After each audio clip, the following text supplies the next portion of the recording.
BCom part first के सभी विद्यार्थियों का इस वीडियो में बहुत बहुत स्वागत। आज हम बिजनेस लॉ का अध्ययन कर रहे हैं और बिजनेस लॉ में एक नया प्रश्न हमने उठाया है कि प्रस्ताव क्या है, उसके वैधानिक नियम क्या हैं और प्रस्ताव का संवहन एवं खंडन कब और कैसे होता है। बड़ा व्यवहारिक प्रश्न है और जिसको लॉ को समझना है उसको प्रस्ताव को समझना बहुत जरूरी है, या प्रस्ताव से संबंधित सारी जानकारी उसके पास होनी चाहिए। प्रस्ताव के बारे में यही कहा जाता है कि ये एक व्यक्ति द्वारा व्यक्त की गई इच्छा है जो दूसरे व्यक्ति के समक्ष होती है और जिसका अभिप्राय या उद्देश्य दूसरे पक्षकार की सहमति प्राप्त करना होता है, जो किसी कार्य को करने अथवा न करने के संबंध में हो सकता है। अनुबंध का पहला या प्राथमिक कदम प्रस्ताव ही होता है। जैसा कि आपको स्क्रीन पे दिखाई दे रहा है, धारा 2A के अनुसार जब एक व्यक्ति किसी दूसरे व्यक्ति के समक्ष अपनी इच्छा किसी कार्य को करने अथवा न करने के संबंध में इस उद्देश्य से प्रकट करता है कि दूसरे व्यक्ति की सहमति उस कार्य को करने अथवा न करने के संबंध में प्राप्त हो जाए, तो कहा जाता है कि पहले व्यक्ति ने दूसरे व्यक्ति के समक्ष प्रस्ताव किया। जो बात आपको बताई गई वही धारा 2A में लिखी हुई है।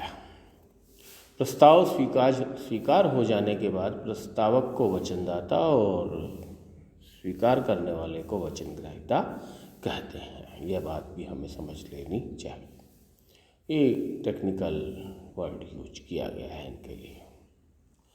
अब मैं प्रस्ताव के वैधानिक नियम या लक्षण आपके सामने रख रहा हूँ, जो स्क्रीन पे लिखे हुए हैं, लेकिन उनको एक्सप्लेन करने की कोशिश कर रहा हूँ।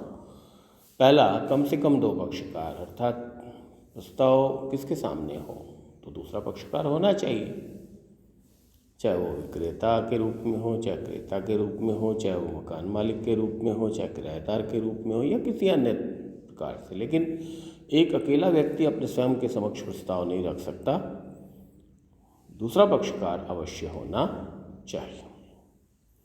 किसी कार्य को करने अथवा नहीं करने के संबंध में हो सकता है प्रस्ताव, बिल्कुल ठीक बात है। दोनों स्थितियाँ बनती हैं, पॉजिटिव और नेगेटिव, अर्थात प्रस्ताव किसी कार्य को लेकर भी हो सकता है और किसी कार्य को नहीं करने को भी लेकर हो सकता है। तीसरा, दूसरे पक्षकार की सम्मति प्राप्त करना। प्रस्ताव करने का अभिप्राय यह नहीं कि हम फुर्सत के क्षणों को व्यतीत करें, बल्कि इसका उद्देश्य या अभिप्राय होता है कि दूसरा पक्षकार उस पर यस कर दे, अपनी राय प्रकट कर दे। तो यह भी प्रस्ताव का एक वैधानिक नियम या लक्षण है। वैधानिक संबंध स्थापित करना, यह भी बहुत जरूरी है कि यस तो कराना ही है, लेकिन उसके साथ ही उसमें लीगल रिलेशन स्थापित करने की बात भी होनी चाहिए। पांचवी बात, प्रस्ताव का संवहन यानी कि कम्युनिकेशन होना चाहिए प्रस्ताव का। लालमणि शुक्ल बनाम गौरीदत्त के मामले में ऐसा हुआ है कि प्रस्ताव का संवहन नहीं हुआ था, इसलिए विद्वान न्यायाधीश ने यही निर्णय दिया कि किसी भी प्रकार का अनुबंध नहीं बना है, क्योंकि स्थिति स्पष्ट नहीं है कि प्रस्ताव का संवहन हुआ है।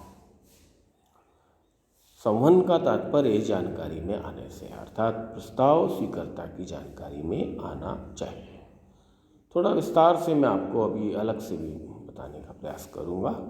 यहाँ लक्षणों में मैं इतना ही बताना चाहता हूँ कि प्रस्ताव के संवहन का तात्पर्य स्वीकर्ता का प्रस्ताव को जानकारी में लेना या प्रस्ताव की जानकारी प्राप्त करना है। प्रस्ताव के संवहन का कोई भी माध्यम हो सकता है, बिल्कुल ठीक बात है। प्रस्ताव के संवहन को लेकर कोई भी माध्यम, मीडिया हो सकता है, अर्थात व्यक्तिगत रूप से भी हो सकता है, टेलीफोन पे भी हो सकता है, टेलेक्स पे भी हो सकता है, डाक द्वारा भी हो सकता है। यहाँ तक कि कहा गया है कि पक्षियों के माध्यम से भी प्रस्ताव का संवहन किया जा सकता है, अर्थात जिस माध्यम से प्रस्ताव को स्वीकर्ता तक पहुंचाया जाता है वह प्रस्ताव का संवहन कहलाता है। प्रस्ताव के साथ प्रस्ताव की विशिष्ट शर्तों का संवहन भी होना चाहिए, अर्थात कम्युनिकेशन साथ ही कर देना चाहिए। ऐसा नहीं कि 2 शर्तें हम बाद में लगा रहे हैं तो वो वैलिड नहीं है, वो चलने वाला नहीं है। अर्थात प्रस्ताव के संवहन का कोई भी माध्यम हो सकता है। उसके पश्चात टेंडर प्रस्ताव अथवा स्थायी प्रस्ताव हो सकता है। बिल्कुल ठीक बात है। कोई एक पर्टिकुलर सौदे के लिए हो तो टेंडर को हम प्रस्ताव मान सकते हैं, और जब उसमें आवश्यकता एवं अवधि को लंबी समयावधि के लिए रखा गया हो तो वो स्थायी प्रस्ताव हो सकता है, और उससे अनेक प्रकार की क्रियाएं संपन्न हो सकती हैं। इसको हम चालू प्रस्ताव भी कह सकते हैं। प्रस्ताव किसी दूसरे पक्षकार को उत्तर देने के लिए बाध्य करने वाला न हो, अर्थात प्रस्ताव ऐसा होना चाहिए जिससे कि दूसरे पक्षकार की उत्तर की बाध्यता ना आती हो। अगर हमने किसी पर बाउंड कर दिया, मतलब यहाँ ये कि ए बी से कहता है कि मैं तुम्हें ये कार बेचना चाहता हूँ, यदि आप रविवार तक बता दोगे तो ठीक है, नहीं तो मैं ये मान लूँगा कि आप खरीदने को तैयार हो। तो यह बाध्यता गलत है, यह नहीं हो सकता। यानी कि प्रस्ताव दूसरे पक्षकार को उत्तर देने के लिए बाध्य, यस नो की बात अलग है, लेकिन उत्तर देने के लिए बाध्य ही कर दें, अलग बात है। प्रस्ताव स्पष्ट अथवा गर्भित हो सकता है। जो प्रस्ताव शब्दों द्वारा लिखित या मौखिक रूप में किया जाता है वह स्पष्ट प्रस्ताव कहलाता है, और जब प्रस्ताव सांकेतिक या हाव भाव या इशारों से होता है तो वह गर्भित प्रस्ताव कहलाता है। उसके पश्चात सामान्य एवं विशिष्ट प्रस्ताव भी हो सकता है। जब प्रस्ताव एक से अधिक व्यक्तियों या जन सामान्य के समक्ष किया जाता है तो वह सामान्य प्रस्ताव कहलाता है। जब प्रस्ताव व्यक्ति विशेष के समक्ष किया जाता है तो वह विशिष्ट प्रस्ताव कहलाता है। सामान्य प्रस्ताव की शर्तों का निष्पादन करके भी स्वीकृति दी जा सकती है, लेकिन विशिष्ट प्रस्ताव की स्वीकृति स्पष्ट रूप से होनी चाहिए। बात को आगे बढ़ाते हैं। किसे प्रस्ताव नहीं माना जाता, यह एक बड़ा प्रश्न आता है। 2 बातें हैं, तो प्रस्ताव करने की इच्छा और दूसरा प्रस्ताव करने का निमंत्रण। जब सामान्य बातचीत 2 व्यक्तियों के बीच हो रही है, पूछताछ हो रही है, तो यह प्रस्ताव करने की इच्छा हो सकती है। और दूसरा प्रस्ताव का निमंत्रण अर्थात इन्विटेशन देना, वो भी प्रस्ताव नहीं माना जाता। और इसी तरह कुछ ऐसे बिंदु मैं आपके सामने रख रहा हूँ जिनको कि हम प्रस्ताव समझ लेते हैं, मान लेते हैं, लेकिन वो प्रस्ताव नहीं होते। जैसे सूची पत्र, कैटलॉग, किसी भी फर्म, कंपनी या संस्था का कोई कैटलॉग है और उसमें बहुत सारी विशेषताएं भी लिखी हुई हैं और मूल्य भी लिखा हुआ है, तो उसको हम ये मान लें कि वो प्रस्ताव है, ऐसा नहीं है। उसके पश्चात मूल्य पर्ची, वस्तुओं के प्रोडक्ट के साथ उसकी प्राइस टैग लगी हुई होती है, तो हम दुकानदार को यह क्लेम नहीं कर सकते कि आप इसी भाव पर दें। हो सकता है वो उसके भाव बढ़ा दे, हो सकता है उसके भाव घटा दे, वो मार्केट वैल्यू पर डिपेंड करेगा। लेकिन हम कानूनन उससे बातें नहीं कर सकते कि आपका ये प्रस्ताव था हमने, जबकि वो है प्रस्ताव का निमंत्रण, और प्रस्ताव का निमंत्रण किसी भी प्रकार का अनुबंध नहीं बनाता। प्रस्ताव का निमंत्रण तो सिर्फ आकर्षित करता है।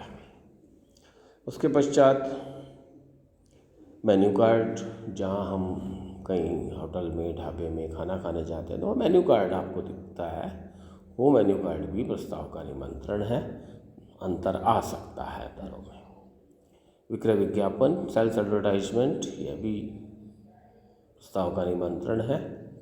पूछताछ का उत्तर, अगर हमने कहीं से पूछताछ की है और उसका उत्तर अगर आया है तो वो प्रस्ताव का निमंत्रण ही है। तरीके से और विधिवत तरीके से प्रस्ताव करना होगा, तभी बात आगे बढ़ सकती है। कंपनी का प्रविवरण, प्रोस्पेक्टस, उसमें भी कंपनी बढ़ा चढ़ा के कई बातों को लिखती है और उसको भी प्रस्ताव का निमंत्रण ही माना जाता है, क्योंकि उसी को देखकर जनता अंशों ऋण पत्रों के क्रय के लिए आवेदन करती है। तो ये प्रेरित करने वाले डॉक्यूमेंट है। बीमा एजेंट द्वारा प्रेरणा, बीमा एजेंट भी प्रस्ताव का निमंत्रण देता है और जिसको बीमा कराना है वो प्रस्ताव करता है, और बीमा कंपनी फिर उस पर अपनी स्वीकृति जारी कर दी है बीमा करके। तो बीमा एजेंट जो है वो प्रस्ताव का निमंत्रण देता है।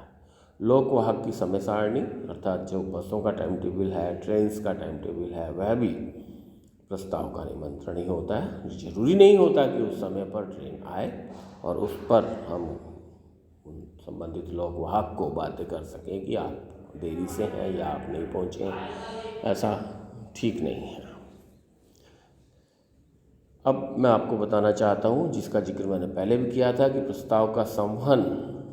तो प्रस्ताव को संवहन को धारा 4 में परिभाषित किया और यह कहा है कि प्रस्ताव का संवहन वह है जब प्रस्ताव स्वीकर्ता की जानकारी में आ जाता है। अगर प्रस्ताव को सोच लिया या लिखकर ड्रावर्स में रख लिया, वह प्रस्ताव नहीं है। हम प्रस्ताव को छोड़ें, भेजें, दें तो स्वीकर्ता उसको समझ ले, सुन ले, पढ़ ले, तो वह प्रस्ताव का संवहन कहलाता है। लालमणि शुक्ल बनाम गौरीदत्त के मामले में यही हुआ था कि गौरीदत्त जी का भतीजा खो गया था। लालमणि शुक्ल जी उसको ढूंढने वहाँ चले गए थे, पीछे से पर्चे बंटवाए गए थे, 501 रुपये के नाम की घोषणा की गई थी, लेकिन ये सब हो नहीं पाया क्योंकि कोर्ट ने दोनों पक्षों को सुनने के बाद कहा कि भाई लालमणि शुक्ल तो हरिद्वार थे जब गौरीदत्त जी ने ये पर्चे बंटवाए, तो प्रस्ताव उनकी जानकारी में ही नहीं आया, अर्थात संवहन ही नहीं हुआ। तो जब प्रस्ताव का संवहन नहीं हुआ तो स्वीकृति नहीं हुई और किसी प्रकार का अनुबंध नहीं बना, इसलिए 501 रुपये का इनाम लालमणि शुक्ल प्राप्त करने का अधिकारी नहीं है। अब मैं अंतिम बात आपको बता दूं कि प्रस्ताव का खंडन। धारा 5, प्रस्तावक के विरुद्ध स्वीकृति का संवहन पूरा होने से पहले किसी भी समय प्रस्ताव का खंडन किया जा सकता है, किंतु इसके बाद नहीं। पहले मैं आपको ये बताना चाहता हूँ कि प्रस्ताव का खंडन क्या है। प्रस्ताव के खंडन का मतलब होता है प्रस्ताव को वापस लेना। क्या प्रस्तावक प्रस्ताव को वापस ले सकता है? तो मैं यह आपको बता दूं कि जब स्वीकर्ता द्वारा स्वीकृति नहीं भेजी गई हो, उससे पहले आप खंडन कर सकते हो, उसके पश्चात नहीं कर सकते, क्योंकि स्वीकृति हो गई तो फिर अगर वो विधिवत तरीके से है तो वह अनुबंध की उत्पत्ति कर देगी और अनुबंध होने पर तो दायित्व उत्पन्न होने लग जाएंगे। तो इसलिए ज़रूरी है कि प्रस्ताव का खंडन स्वीकृति जो है वो हो उससे पहले अर्थात प्रस्तावक के विरुद्ध स्वीकृति का संवहन पूरा होने से पहले किसी भी समय खंडन किया जा सकता है। उसके पश्चात तो मेरा विद्यार्थियों से आग्रह है कि इसको आप विस्तार से पुस्तक की सहायता से समझें। आज के लिए यह वीडियो आपको बहुत लाभकारी रहेगा। धन्यवाद, नमस्कार।